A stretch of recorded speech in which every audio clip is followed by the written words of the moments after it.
Child psychology. The diabolical practice of child psychology must be briefly mentioned here.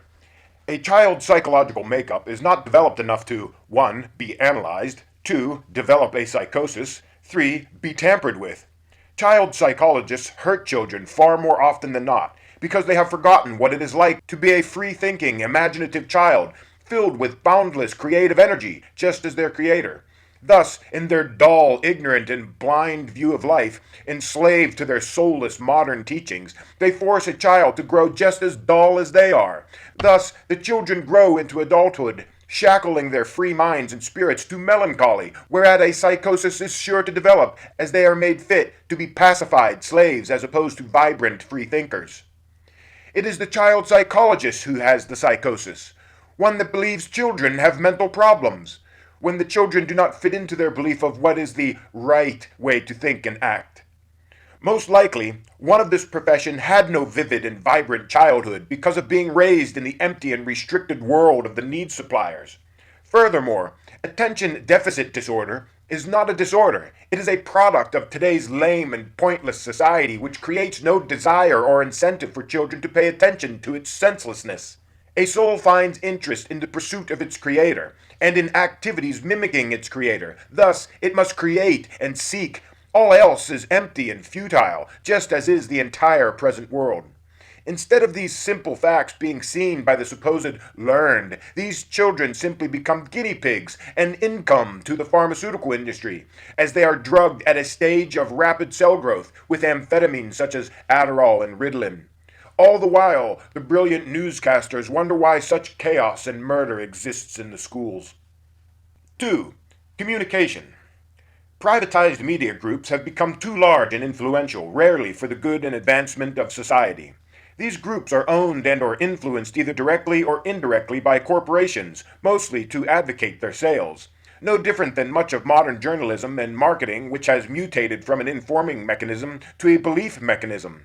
Instead of informing the people are led to believe misinformation, half-truths, or opinions as truth. Over time, practices as these assist the compounding of the ignorance of the masses instead of enlightening them, whether done intentionally or not. The individualist highly respects the freedom of speech and does not intend to dismantle or regulate these mostly corrupt organizations who take pleasure in deceiving and misleading their fellow brethren 24 hours a day. On the contrary, the people's media will be erected as a dynamic communication system paid for by a small percentage of the union's annual collected tax, completely free and equally owned and governed by each member of the union. It shall begin as a fully public paper, first on the internet, and, if votes agree, to paper also, for those without internet access.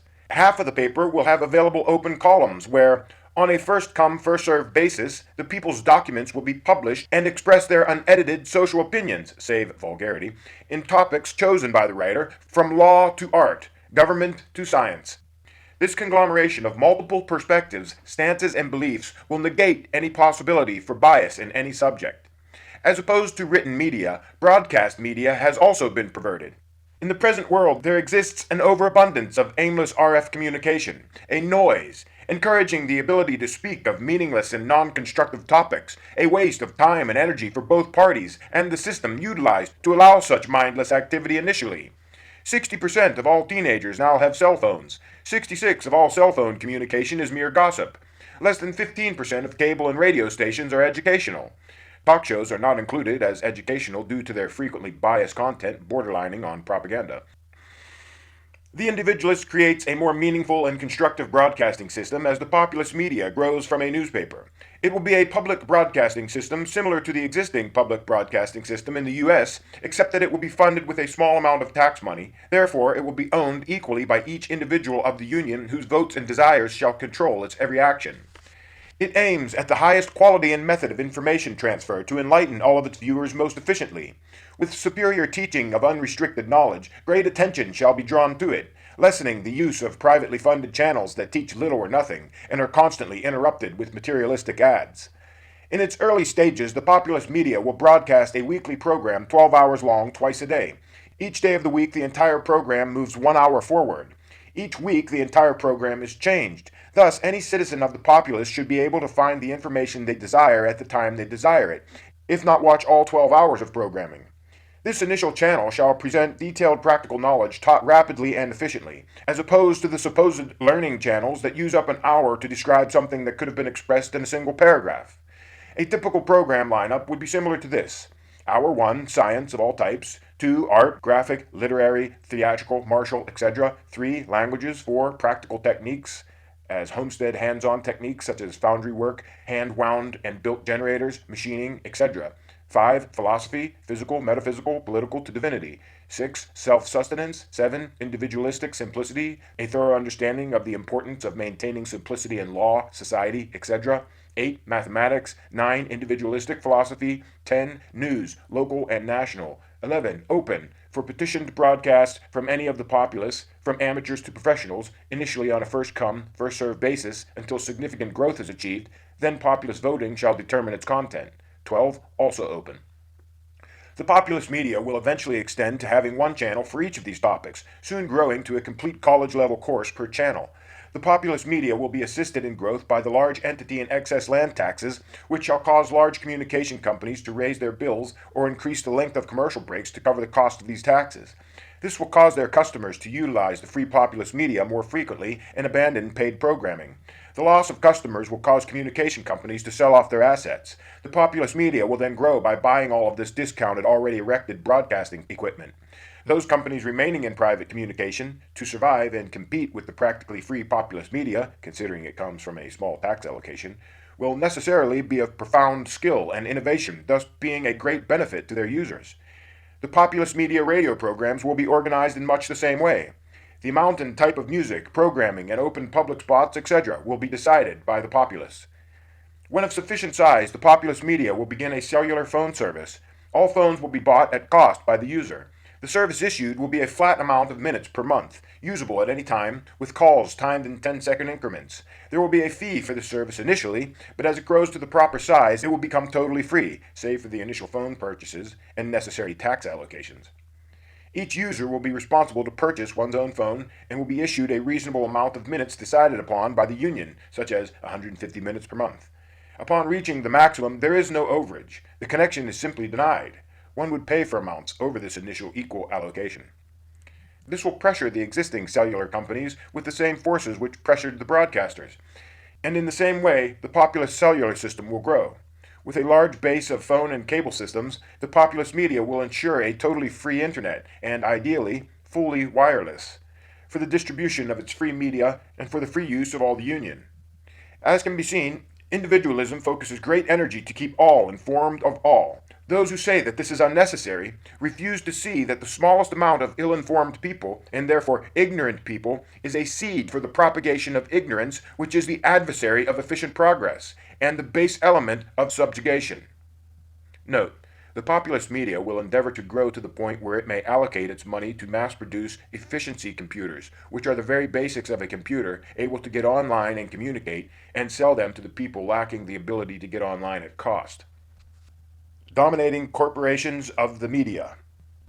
Please visit the important link on the screen, courtesy of Mr. Tim Pilgrim, or download the free book to see the same list. 3. Entertainment. The individualists do not wish to control people's choices of entertainment. Just enlighten them to the propaganda of mass entertainment. Entertainment only exists because the one in need of entertainment has no constructive activities in which to engage one's mind and abilities for the progress of oneself and mankind. However, a small degree of entertainment is acceptable, but look at the scale of it today. It has become a focal point, a titanic $1.5 trillion industry. As you have seen above, most media, the main outlet of entertainment, is controlled by a handful of multi-billion-dollar groups. The control lies in what is allowed to be seen and what is not. Rarely any details of practical knowledge are made apparent, and the overall nature is usually of low moral and intellectual character, and it is getting progressively worse. Such as much of the present-day music, broadcast programming, and even Spectator Sports, all the result of art and action produced by the desire of material gain instead of being produced by the inspiration and love of the act itself. Thus, it is hollow. Be aware that it can easily be used to distract and subtly guide opinions, understandings, beliefs, and acceptance of the same while drawing one away from sources that can bestow truth. In the society of the individualist, entertainment will naturally decrease as the individualist has his time occupied by much more lofty and meaningful practices than that of the present day world.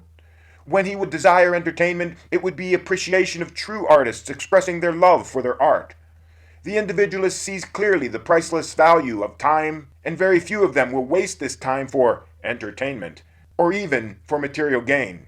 Most individualists will find an overwhelming amount to learn, practice, and create that they will not seek to waste time, being that they are entertained to the highest in the pursuit of their own works. Spectator Sports. The individualists witness the countless numbers of people watching someone else play a game, as opposed to playing the game themselves, and persons who, ingeniously, have every statistic, player, and rule memorized, but know nothing of any knowledge that would make one self-sufficient. The individualists are saddened by such a waste of time and powerful intellectual capacity. Ideally, they would dismantle and restructure spectator sports altogether. However, they refuse to interfere with free enterprise, yet aim to educate its followers as to how beguiled they are. A great portion of the sports industry is in frequent violation of antitrust laws, which are laws designed to prevent monopoly and conspiracy. Too often the courts rule in favor of the sports industry, allowing the continuance of such violations. Such closed markets cause the consumer to bear an unwarranted burden in the form of spiked ticket prices and other associated inflated expenses.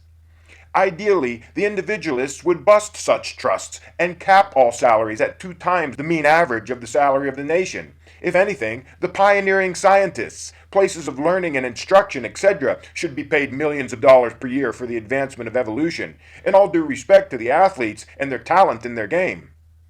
But think of how much free teaching could be given to those in need by utilizing the inexpensive individualistic methods with all of these millions. These salaries have gotten out of hand and encourage school children to do less thinking because of the amount of money that lies in games as an occupation.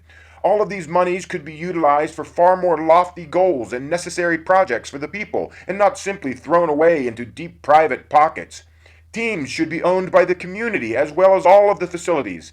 All profits beyond operation and maintenance fees are either returned equally to the individuals of that community or put toward a community project. If the players win the championship, they are entitled to 15% of the entire pool of each locality state involved before it is returned to the populace. Being that all stadiums are paid for by the taxpayers' money, thus owned by the populace, all private entities must pay a fee for stadium use, which is also returned directly to the people. However, these are merely suggestions. The people are fully entitled to throw away their time and money. It is for this very reason that private commercial gambling is completely legal in the individualistic society, yet subject to large entity and excess land taxes, as all other businesses.